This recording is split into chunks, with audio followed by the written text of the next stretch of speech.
Baik, bismillahirrahmanirrahim. Assalamualaikum warahmatullahi wabarakatuh. Perkenalkan, saya Hardi Prayoga dengan NPM 2006011 dari Teknik Informatika A. Kali ini saya akan mengerjakan tugas 4, yaitu tentang aturan logika proporsi dan first order logic. Dimana ini saya membahas dari soal pertama, yaitu pada suatu hari Anda hendak pergi ke kampus dan baru sadar bahwa Anda tidak memakai kacamata. Setelah diingat-ingat, ada beberapa fakta yang Anda pastikan kebenarannya. Yang pertama, jika kacamataku ada di meja dapur, maka aku pasti sudah melihatnya ketika sarapan pagi. Saya membaca koran. Lalu yang kedua, saya membaca koran di ruang tamu atau membaca di dapur. Yang ketiga, jika saya membaca koran di ruang tamu, maka pastilah kacamataku letakkan di meja tamu. Yang keempat, saya tidak melihat kacamataku pada waktu sarapan. Yang kelima, jika saya membaca buku di ranjang, maka kacamata letakkan di meja samping ranjang. Jika saya membaca koran di dapur, maka kacamataku ada di meja dapur. Nah, berdasarkan fakta-fakta di atas, tentukanlah di manakah letak kacamata Anda. Nah, ini penyelesaiannya. Yang pertama, memakai logika proposisi. Memakai logika proposisi ini untuk menyelesaikan masalah ini, kita dapat menggunakan logika proporsional atau proposisi. Yang pertama-tama kita perlu menentukan beberapa proposisi yang terkait dengan masalah ini. Yang pertama, diinisialisasikan untuk A, kacamataku ada di meja dapur. Lalu untuk B, aku sudah melihat kacamataku ketika sarapan pagi. Untuk C, aku membaca koran di ruang tamu. D, kacamataku letakkan di meja tamu. Untuk E, aku membaca buku di ranjang. Untuk F, kacamataku letakkan di meja samping ranjang. Nah, lalu berikut ada beberapa proposisi yang diambil dari fakta-fakta yang telah diberikan. Yang pertama, jika kacamataku ada di dapur, maka aku pasti sudah melihatnya ketika sarapan pagi. Dengan inisial A, implikasi B. Lalu yang kedua, aku membaca koran di ruang tamu atau membacanya di dapur. C, untuk C ini disjungsi negasi C. Lalu yang ketiga, jika aku membaca koran di ruang tamu, maka pastilah kacamataku letakkan di meja tamu. Untuk ini C, implikasi D. Diawali kalau implikasi itu maka atau bisa juga jika. Yang keempat, aku tidak melihat kacamataku pada waktu sarapan. Ini negasi B. Lalu jika aku membaca buku di ranjang, maka kacamataku letakkan di meja samping ranjang. Ini E, implikasi F. Lalu yang keenam, jika aku membaca koran di dapur, maka kacamataku ada di meja dapur. Ini negasi C, implikasi A. Nah, kita dapat menggunakan proporsi-proporsi di atas ini untuk membuat diagram alur. Diagram alur ini dibuat untuk menentukan kebenaran dari proporsi A, yaitu apakah kacamata kita ada di meja dapur atau tidak. Berikut diagram alur yang dapat digunakan. Ini yang tadi A, implikasi B, C, disjungsi negasi C, implikasi D, negasi B. Yang kelima E, implikasi F. Yang keenam, negasi C, implikasi A. Lalu dari proporsi 2 kita dapat melihat bahwa jika aku membaca koran di dapur, maka kacamataku ada di meja dapur. Oleh karena itu kita dapat mengabaikan posisi 1 dan 4. Lalu dari posisi 4 kita tahu bahwa aku tidak melihat kacamataku ketika sarapan pagi. Ini berarti bahwa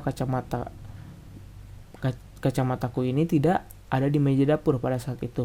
Lalu pada proposisi 5 kita tahu bahwa jika aku membaca buku di ranjang, maka kacamataku ada di meja samping ranjang. Oleh karena itu kita dapat mengabaikan proporsi 6. Karena kita sudah tahu bahwa kacamataku tidak ada di meja dapur pada saat sarapan pagi dan kita tidak membaca koran di ruang tamu, maka satu-satunya tempat di mana kacamataku dapat berada adalah di meja samping ranjang. Oleh karena itu dapat disimpulkan bahwa kacamataku ini ada di meja samping ranjang. Nah, lalu yang kedua yaitu menggunakan first order logic Untuk menyelesaikan masalah ini kita menggunakan logika predikat atau first order logic, yang dimana pertama-tama kita perlu menentukan domain dan variabel. Dalam hal ini domain adalah semua tempat di mana kacamata dapat diletakkan, sedangkan variabel adalah X yang mempresentasikan tempat di mana kacamata diletakkan. Nah, untuk dalam notasi logika predikat ini menuliskan proporsi berikut.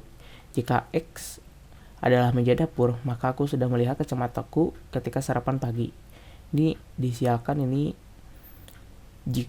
Maka jika semua objek dalam X itu kan meja dapur, lalu ini implikasi maka sudah melihat kacamata atau X. Yang kedua, membaca koran di ruang tamu atau di dapur. Membaca koran di ruang tamu, disjungsi membaca koran di dapur. Lalu yang ketiga, jika aku membaca koran di ruang tamu, maka kacamataku pasti diletakkan di meja tamu.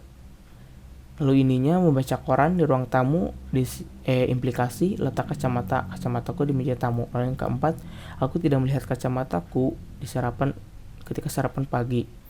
Ini negasi sudah melihat kacamata. Yang kelima, jika aku membaca buku di ranjang, maka kacamataku diletakkan di meja samping ranjang. Lalu meja membaca ranjang, implikasi letak kacamata.